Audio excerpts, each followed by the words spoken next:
Hi, it's K-Bar user. Well, we've seen the haversack, the water bottle system. This is the belt system. Now, this belt is designed around,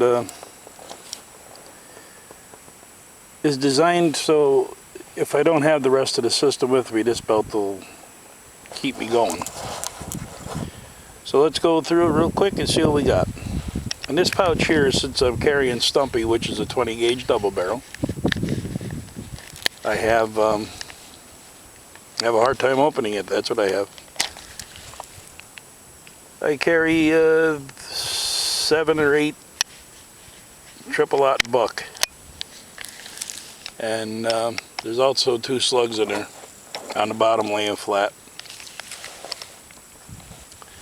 Next on the belt system is my Jeff White Long Hunter English Trade knife. This is the 7-inch blade one. I also carry the other 5.5-inch blade one to complement this. And of course, this sits in what they call a Cheyenne style sheet, so I can wear it almost scout style, so it's not poking me in the ribs. Next on the list is a well, that's where the slugs are. So I carry 6 number 6 shot and 2 slugs in there, so I'm plenty set for ammo. Now this is my fire bag.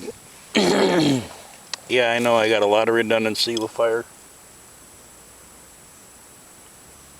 But fire is one of the hardest things for me to do because I really can't contort myself into doing a bow drill or a hand drill or anything like that. Just because of physical problems with my back and whatnot. But I carry this on my belt, and I always have had carried a fire kit on my belt. In here I got a pretty good hank of jute twine, which of course gives me cordage plus tinder and bird's nests.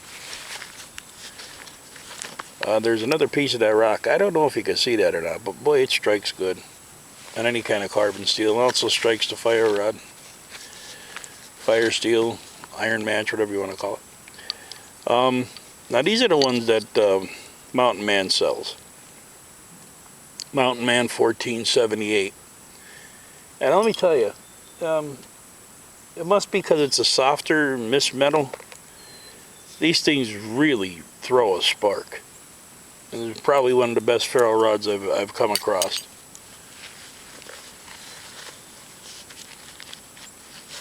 Also, inside of here is a bottle of magnesium shavings.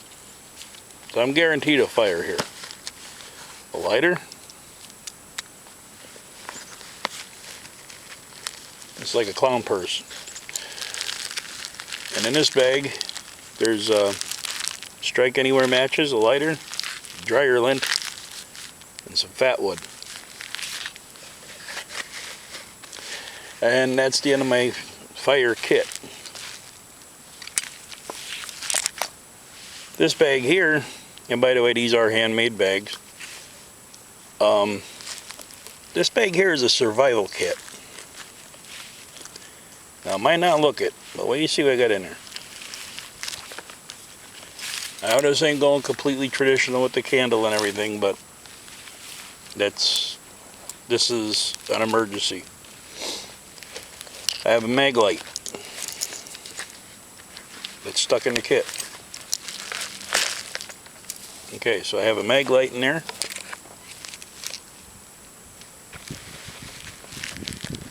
This should pull out as one big unit. There it goes. An emergency space blanket. This is a fishing kit. And a pack of waterproof matches wrapped with duct tape. There's also a plastic bag connected there, and just in case you need a plastic bag. I have a sharpening stone.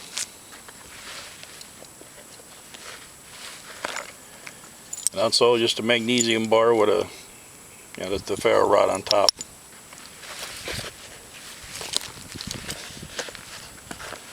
I also have, if it ever wants to come out, there it is, paracord,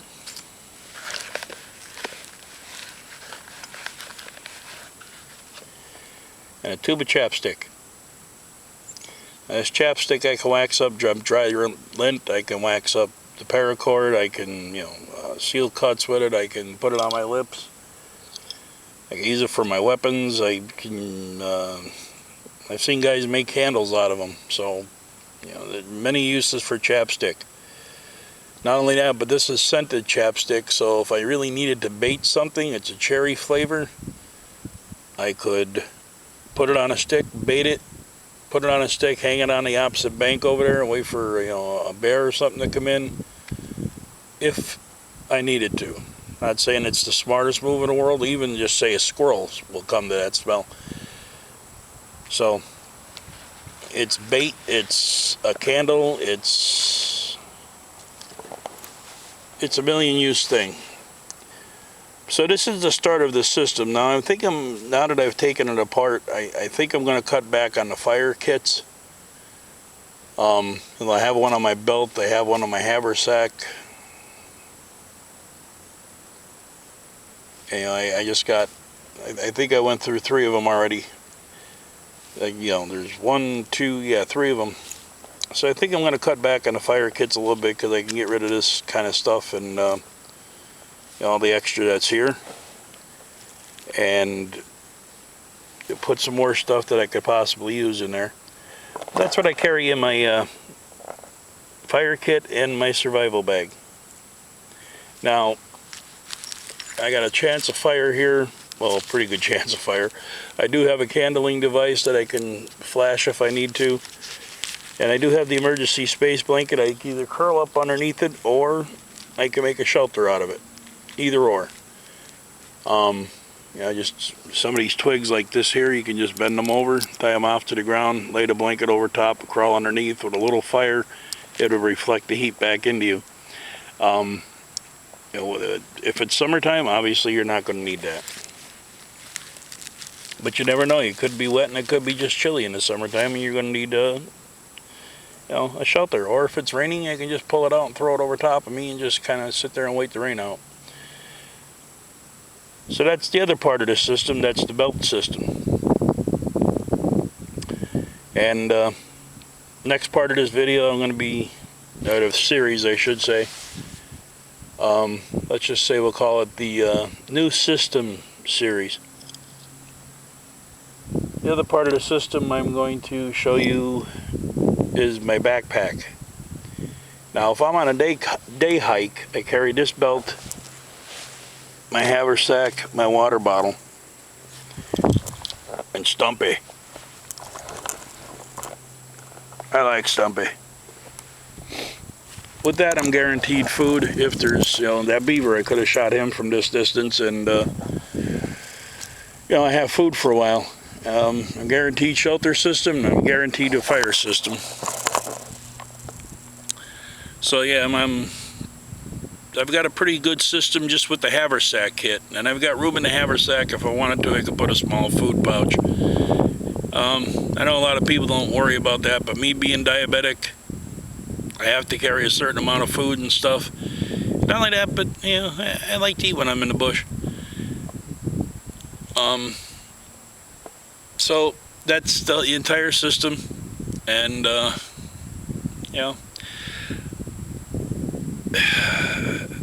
while I'm here and I'm nice and relaxed,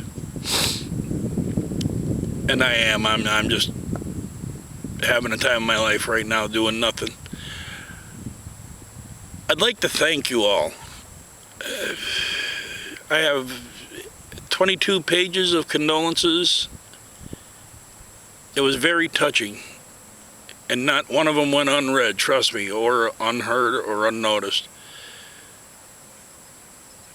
The prayers, the thoughts, knowing the people were behind me, that it was touching, and it was humbling, and it was also very comforting to me.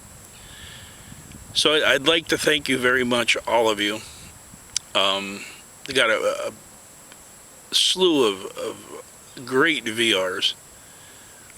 Justin, thank you very much. That was very touching. I really thank you. Mark from Scouting Free, that was Justin from Greyer Wolf. Mark from Scouting Free,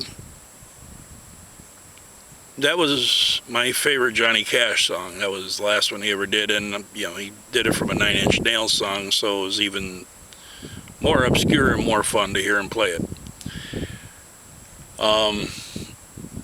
As Caveman Cody, he didn't exactly do a VR, but he did offer his condolences and let me know he's thinking about me, him and his family, and Grandma Bell, thank you very much. It was a heartfelt sentiment that she sent. Also, VX777 Infonet, he sent along his VR. My good buddy Iron Lion, he originally let you know what was going on, that I wouldn't be on YouTube for a while, and it's only been 2 weeks, but I didn't think things would go this easy. And maybe it hasn't set in yet, I don't know. But I'm doing a lot better, obviously. I'm smiling. And I'm back out in the woods. So I think time and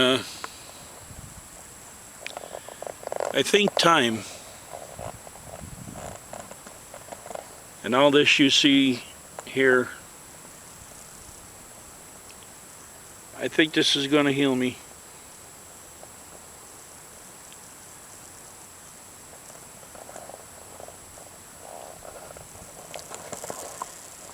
I have to say, my wife was a great woman. I miss her dearly.